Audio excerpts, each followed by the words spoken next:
नमस्कार, आप सभी का बहुत बहुत स्वागत है। आप देख रहे हैं विपक्ष ऑलवेज वेदम। मैं हूं परवीन शेख। ऑपरेशन सिंदूर के बाद रक्षा मंत्री राजनाथ सिंह की अध्यक्षता में सर्वदलीय बैठक हुई, जिसमें सरकार ने आतंकी ठिकानों के खिलाफ सेना की कार्रवाई की जानकारी दी। नेता प्रतिपक्ष राहुल गांधी ने कहा, इस संकट की घड़ी में पूरी तरीके से सरकार के साथ है। वहीं बैठक में प्रधानमंत्री की गैर मौजूदगी पर खड़गे ने सवाल उठाए।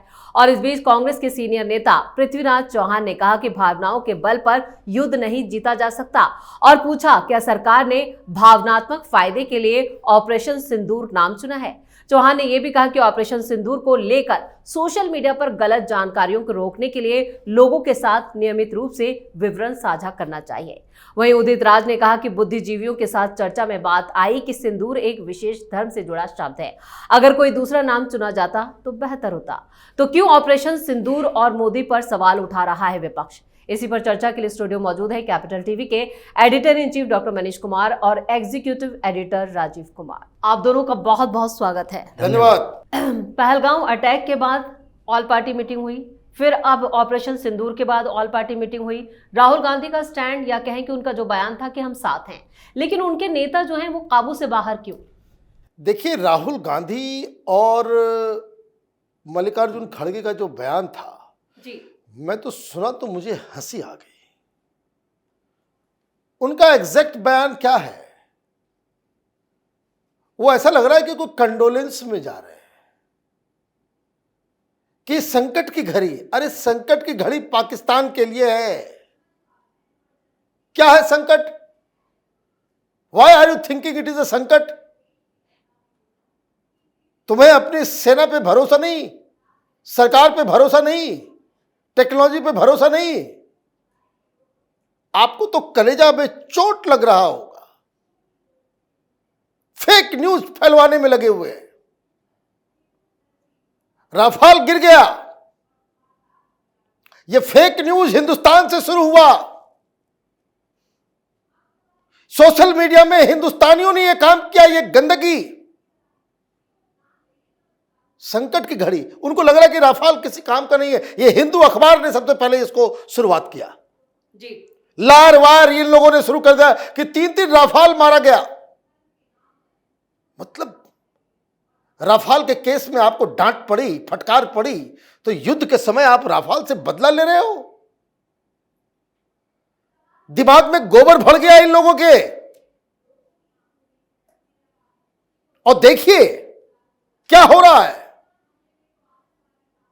पाकिस्तान ने शुरू कर दिया कि भाई राफाल गिरा दिया, 3-3 राफाल मार दिया हमने, 5 विमान हमने गिरा दिए। ख्वाजा आसिफ से पूछा गया, सीएनएन पे भाषण हो रहा था, उसका इंटरव्यू चल रहा था, सीएनएन पे उसने क्या कहा? सोशल मीडिया देख लीजिए, सोशल मीडिया देख लीजिए। लेकिन सोशल मीडिया में उसको कहा कि भाई सोशल मीडिया पे आप ये बात कह रहे हो। उसने कहा कि सोशल मीडिया हमारा मत देखो, हिंदुस्तान के सोशल मीडिया से आया है ये। चुल्लू भर पानी में डूब मरो यार तुम लोग। देश युद्ध में है, एक गद्दारों की पूरी कौम हमने पाल रखी है, इसलिए इनके खोपड़ी में लग रहा है कि संकट की घड़ी है। बेकार फंस गए। यह मामला हिंदुस्तान के खिलाफ चला जाएगा, हम बर्बाद हो जाएंगे। ये संकट की घड़ी है और क्या करें। देखिए कल कैसे ऐसा लग रहा था कि कोई परिवार में मौत हो गई। सारे कांग्रेसियों के चेहरा उतरा हुआ। हम समर्थन करते हैं। समर्थन नहीं करोगे तो क्या तुम्हारे समर्थन से होगा सब कुछ? नहीं समर्थन करोगे तो क्या हो जाएगा? लेकिन ये जो गंदगी फैला रहे हो, संकट की घड़ी है। अरे संकट तुम्हारे ऊपर है, संकट पाकिस्तान के ऊपर है। मूल बात यह है, इनको लग रहा है कि युद्ध हुआ और मोदी अगर जीत गए तो फिर अगले 20 साल तक के लिए तो भूल ही जाओ। और अगर टुकड़े टुकड़े कर दिया पाकिस्तान के लिए, पाकिस्तान को 2 भाग में बांट दिया, 4 भाग में बांट दिया, तब तो फिर क्या करेंगे? तो आपकी घृणा मोदी के प्रति इतनी ज्यादा है कि आप इंसान ही नहीं बचे। आपकी देश के प्रति जो भावना है, तो ऐसा तो जानवरों में भी इतना नहीं होता। बिल्कुल। जो इस तरीके से आप जो है ये तमाशा कर रहे हो। वो आपका एक वो क्या नाम है, वो करण थापर, वो इंटरव्यू ले रहा है। सतपाल मलिक का भी इंटरव्यू चाहिए, कौन है ये सतपाल मलिक? मैंने पीछे जो है भ्रष्टाचार का केस चल रहा है उसके ऊपर, और उसने ये पहले कह दिया, वह चुल्लू भर पानी में डूबो तुम लोग, मैंने घिन भी नहीं आती अब तो। सतपाल मलिक को बिठा करके लायर वायर जो है वो चला रहा है। देखिए, मोदी अटैक नहीं करेगा, मोदी अटैक नहीं करेगा, ये सिर्फ हवाबाजी कर रहा है। सारी चीजें दे दिया और उसमें फिर उसने पुलवामा में वही कहानी कह दी। पाकिस्तान के पार्लियामेंट में वहां बकायदा जम्मू कश्मीर के एक्स गवर्नर, मोदी के गवर्नर ने कहा कि भाई पुलवामा में तो हमने कहा था कि सिक्योरिटी लगा दो, हवाई जहाज, वही पुरानी घटिया। तो ये है कांग्रेस पार्टी की असलियत। ये जो है ये असलियत है। वो कहावत है ना, मुंह में राम बगल में छुरी। तो ये जो है ना, कैमरे के सामने आकर के कहते कि हम सरकार के साथ हैं, और हर जगह छुरी बांट के चलते रहे कि कैसे भी ये ऑपरेशन सिंदूर जो है वो फेल हो जाए। बिल्कुल, विपक्ष जो है वो अपनी गंदी सियासत से बाज नहीं आ रहा है। खड़गे ने जिस तरह से ऑल पार्टी मीटिंग में पीएम मोदी की गैर मौजूदगी पर टिप्पणी की है, उसके क्या मायने हैं? देखिए, पीएम मोदी की गैर मौजूदगी पर टिप्पणी से ज्यादा महत्वपूर्ण है कि देश के खिलाफ टिप्पणी। अब पीएम मोदी के खिलाफ बोलो, जितना बोलना है बोलो, पीएम मोदी इसके लिए तैयार बैठे हुए। उन्होंने पहले भी कहा कि मेरी आलोचना करनी है कर लो, जितनी आलोचना करोगे हमारा कद उतना ही बढ़ेगा। इसके आलोचना से पीएम मोदी को कोई फर्क नहीं पड़ने वाला है। लेकिन आपको देश के साथ तो रहना चाहिए, देश के खिलाफ तो नहीं जाना चाहिए। सरकार को टारगेट करते करते ये लोग देश को टारगेट कर लेते हैं, और यही समस्या है। जैसा डॉक्टर साहब ने कहा कि इन लोगों के बयान, इन लोगों के सबूतों का इस्तेमाल पाकिस्तान कर रहा है, तो ये देश के खिलाफ है या सरकार के खिलाफ है? ये राफेल देश का है या फिर भारतीय जनता पार्टी की अपनी प्रॉपर्टी है? ये तो कम से कम समझो कि सेना पर सवाल उठा रहे हो, ये देश के लिए है या फिर भारतीय जनता पार्टी के लिए है? भारतीय जनता पार्टी की सरकार है, और फिर सरकार आती जाती रहती है, लेकिन देश तो वही है। तो आपको समझना पड़ेगा कि हम किसके साथ हैं। लेकिन सर्वदलीय बैठक में भी ऐसे ही हुआ। ऑल पार्टी मीटिंग में ये लोग पहुंच गए, लेकिन पहुंचने के बाद इन लोगों को लगा कि यहां पर भी हमारे पास तो कुछ सवाल होने चाहिए। जैसे पिछली बार सर्वदलीय बैठक हुई थी तो इन लोगों ने, कांग्रेसियों ने सबसे पहले CWC की बैठक बुलाई और एजेंडा तय किया, और वहां सवाल उठाया क्या कि सिक्योरिटी ब्रीच हुआ है। ये कहीं ना कहीं सुरक्षा एजेंसियों की गलती है, और जिम्मेदारी तो तय होनी चाहिए। जिम्मेदारी तय होनी चाहिए, तो जिम्मेदार कौन है? तो कौन है जिम्मेदार? सिक्योरिटी एजेंसी है। उसके बाद एक तरीका निकाला कि सिक्योरिटी वालों ने तो, एजेंसी ने तो सीधे पीएम मोदी को बता दिया था कि जम्मू कश्मीर में कुछ होने वाला है, इसलिए पीएम मोदी ने अपना जम्मू कश्मीर का दौरा रद्द कर दिया। अब सीधे पीएम मोदी पर सवाल। तो मतलब जिम्मेदार तुम कभी मानोगे ही नहीं कि पाकिस्तान से आतंकवादी आया, पाकिस्तान ने पूरा एक पृष्ठभूमि तैयार किया, ब्लूप्रिंट तैयार किया, अटैक करवाया, उन लोगों को पाला पोसा, पैसा खर्च किया, 3-3, 4-4 साल से ये ट्रेनिंग ले रहा था पाकिस्तान के आतंकी कैंप में जाकर जिहाद की, और वो लोग को जिम्मेदार नहीं ठहराओगे, पाकिस्तान को जिम्मेदार नहीं ठहराओगे। सारी जिम्मेदारी हिंदुस्तान की सरकार की और यहां के एजेंसियों की। तो ये मनोबल तोड़ने वाली बात है या मनोबल को बढ़ाने वाली बात है? इसलिए इस बार भी ये लोग तय करके गया था कि कहीं ना कहीं से कुछ निकालने की कोशिश की जाए। सर्वदलीय बैठक में ब्रीफिंग हुई, ये 90 मिनट की ब्रीफिंग में ये लोग तो सवाल नहीं कर सकता, सरकार ही बता रही थी। सरकार की तरफ से विदेश मंत्री गए हुए थे, वो ग्लोबल प्लेटफॉर्म पर कैसे भारत की कूटनीतिक जीत हुई इसकी चर्चा कर रहे थे। डिफेंस मिनिस्टर राजनाथ सिंह ये सेना की गतिविधियों के बारे में बता रहे थे, हमने क्या क्या किया और कैसे किया। फिर इंटरनल सिक्योरिटी की बात, गृह मंत्री अमित शाह भी गए हुए थे। सब चीजों पर चर्चा हो कि सरकार ने अब तक ये किया है, और जितने अभी 23 तारीख के बाद सरकार ने कार्रवाई पाकिस्तान के खिलाफ की और किस सबूत के आधार पर की, सिक्योरिटी काउंसिल में कैसे जीती, ये सारे इन लोगों को जानकारी दी गई। लेकिन इनको तो ऑपरेशनल जानकारी चाहिए थी कि ऑपरेशन सिंदूर चला कैसे, ये लोग कैसे वहां जाकर बिना उसकी सीमा में गए इतने टेरर कैंप पर हमला कर दिए। और पूरी दुनिया में चर्चा हो रही है। अब तो सबूत भी नहीं मांग सकते, सबूत तो सामने में दिखाई पड़ रहा है। तो ऑपरेशनल डिटेल चाहिए था, इसलिए सीधे तौर पर कहा गया गोपनीय जानकारी की चर्चा नहीं होगी, एक सवाल इस पर नहीं किया जाएगा। और बाहर आकर पहले मल्लिकार्जुन खड़गे ने कहा हमें कहा गया गोपनीय जानकारी नहीं देंगे, राहुल गांधी ने इशारा किया, हम लोगों ने सारी चर्चाएं की, जैसा खड़गे साहब ने कहा हमें वो जानकारी नहीं दी गई। वो क्या होता है, वो जानकारी किस लिए चाहिए कि पाकिस्तान को भेजो इस बात की जानकारी कि ऐसे ऐसे हुआ था और आगे क्या स्ट्रेटजी है, इसकी जानकारी भी चाहिए। जबकि सरकार ने कहा ऑपरेशन सिंदूर अभी जारी है। जारी है मतलब जारी है, तो यह कहो कि अभी की कार्रवाई, सरकार के आगे की कार्रवाई, सब में हम साथ में हैं। पाकिस्तान को पूरी तरह से यह आतंकियों के पनाहगाह को खत्म करना पड़ेगा, नहीं तो यह जारी रहेगा। लेकिन यह नहीं कर सकता, इसको तो बीच बीच का रास्ता अपनाना है। इसलिए ये लोग वहां से बाहर आते हुए भी मातम ही मना रहे थे। रात भर तो इनकी बैठक चली है इस बात के लिए कि ये इतना बड़ा ऑपरेशन हो गया, अब आगे होगा क्या, अब हम लोगों का अस्तित्व बचेगा कि भी नहीं बचेगा। और इसी बात को लेकर वहां गए तो मुंह लटकाए हुए बाहर आए। मातम तो इनके घरों में मनाया ही जा रहा है। कांग्रेस सबसे ज्यादा परेशान है।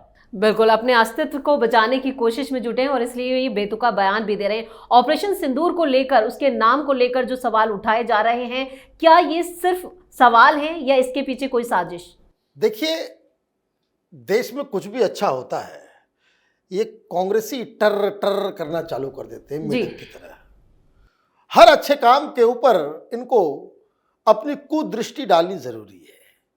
अचानक से चौहान साहब फिलोसोफर बन गए। वो कह रहे हैं कि भावनात्मक तरीके से आप इसका फायदा उठाएं। भावनात्मक मुद्दा है, ये भावनात्मक मुद्दा ही है। देशभक्ति भावना पे ही चलती है, नेशनलिज्म भावना ही है। और किसी ने हमारी भावनाओं को ठेस पहुंचाया है, इसलिए हमारी सेना भी अपने उन माताओं और बहनों के सिंदूर को बचाने के लिए पाकिस्तान के ऊपर हमला कर रही है। यह भावना ही है। यह भावना सही तो चलता है, भावना सही तो आप इंसान बनते हो। कांग्रेसियों के पास भावना नहीं है ना। और ये जो कांग्रेस का सबसे बड़ा भस्मासुर, जो मुंह खोलते ही कांग्रेस को वोट गिरा देता है, घटा देता है, वो कह रहे कि देखिए एक धर्म से जुड़ा हुआ है, सिंदूर एक धर्म से जुड़ा हुआ है। हां, एक ही धर्म से जुड़ा हुआ है।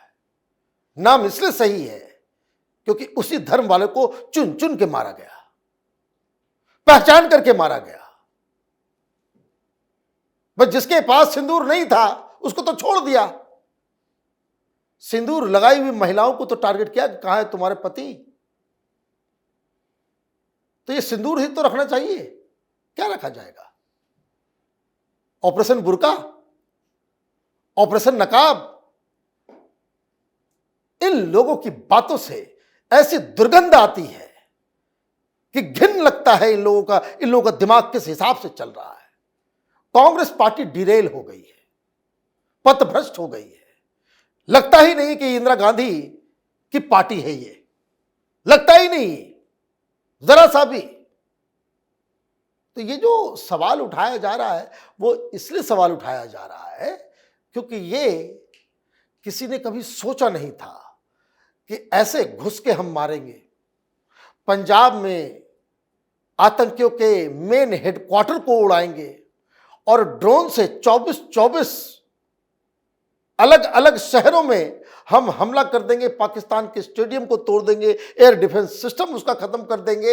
ये सोच के पड़े हैं, कांग्रेसियों को समझ में नहीं आ रहा है।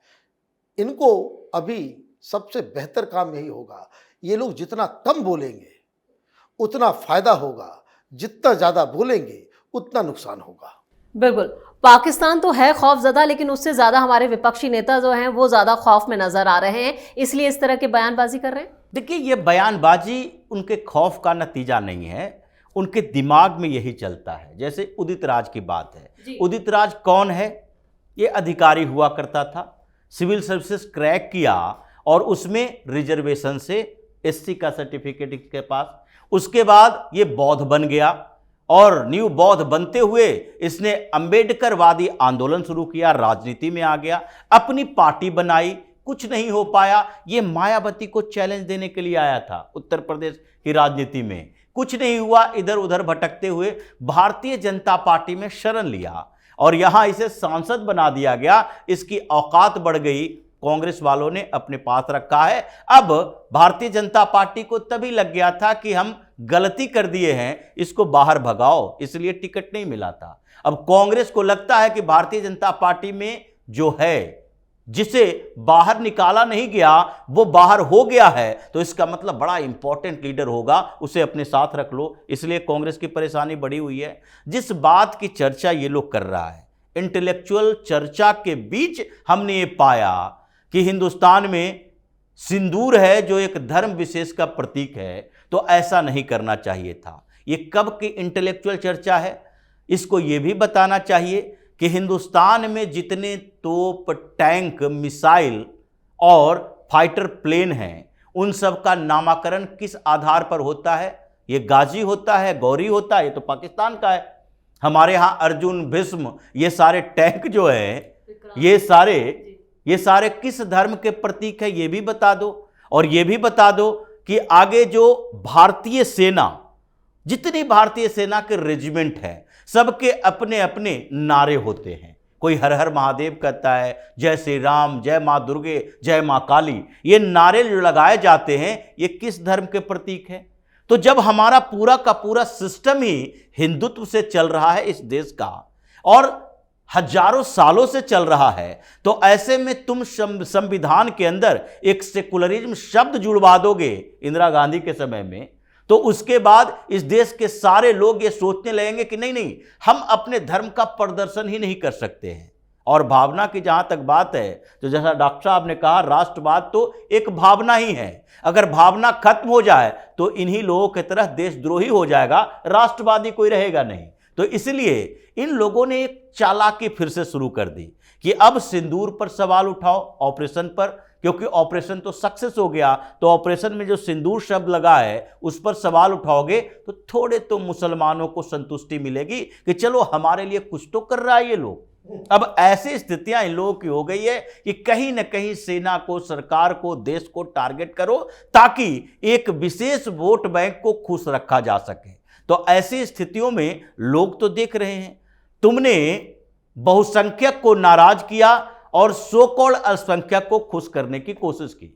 ना वो खुश हो पाएगा और न ही ये जो नाराज हुआ है तुम्हारे साथ जुड़ पाएगा। तो कांग्रेस के पतन की शुरुआत तो पहले हुई थी, अब ताबूत में अंतिम कील ठोकने का काम ये लोग कर रहा है। चलिए, इस तमाम जानकारी के लिए और सटीक विश्लेषण के लिए आप दोनों का बहुत बहुत धन्यवाद। धन्यवाद। पाकिस्तान पर भारत की सर्जिकल स्ट्राइक ऑपरेशन सिंदूर को लेकर जहां देश भर में भारतीय सेना के पराक्रम और शौर्य की तारीफ हो रही है, वहीं कांग्रेस पार्टी के कुछ नेता इस पूरे अभियान को लेकर सवाल उठा रहे हैं। पहले महाराष्ट्र कांग्रेस के सीनियर नेता पृथ्वीराज चौहान ने केंद्र सरकार पर इस अभियान का भावनात्मक फायदा उठाने का आरोप लगाया। फिर दिल्ली कांग्रेस के नेता उदित राज ने ऑपरेशन के नाम पर ही आपत्ति जताई, जिससे साफ है कि विपक्ष पीएम मोदी के बढ़ते कद और उनके नेतृत्व क्षमता से दबाव में आ चुका है। उन्हें पता चल गया है कि आने वाले वक्त में भी विपक्षी नेता विपक्ष में ही रहने वाले हैं, यानी विपक्ष ऑलवेज बेदम है। इस खास शो में इतना ही। वीडियो कैसा लगा कमेंट करके अपनी राय जरूर दें। वीडियो को लाइक करें, शेयर करें और कैपिटल टीवी को सब्सक्राइब जरूर करें। धन्यवाद।